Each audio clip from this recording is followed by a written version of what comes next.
Oi gente, tudo bem? Eu sou a Juliana Mota, eu sou bordadeira, designer e ilustradora, trabalho sob encomenda e também tenho a parte autoral. Tem muitas funções durante o dia e eu vou mostrar um pouquinho delas para vocês.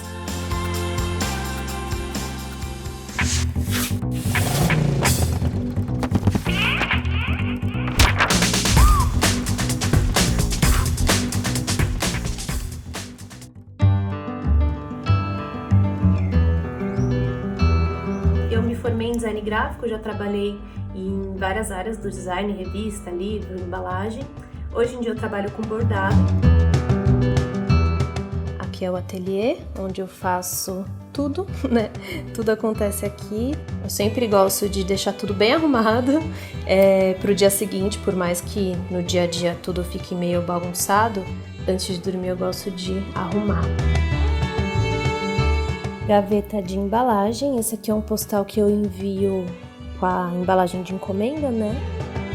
Também ilustro, comercializo alguns desenhos e, enfim, eu que fiz a minha marca, cuido do site, respondo e-mail.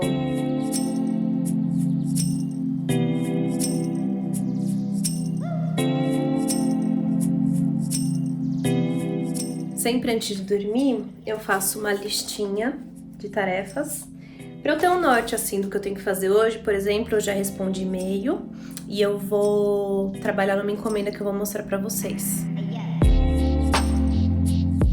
Esse aqui é o arquivo que eu imprimo para mim, mas eu mando para o cliente esse aqui, com as cores já.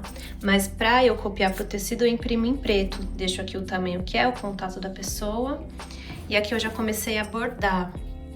Então eu vou me guiando pelas cores aqui e vou escolhendo os pontos. O que eu sempre indico é ter um caderno de estudo.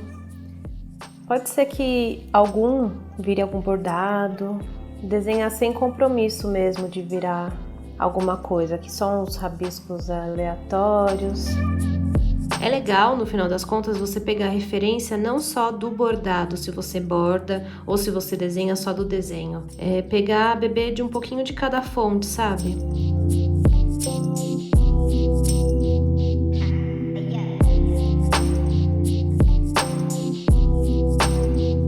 Então é isso, espero que vocês tenham gostado.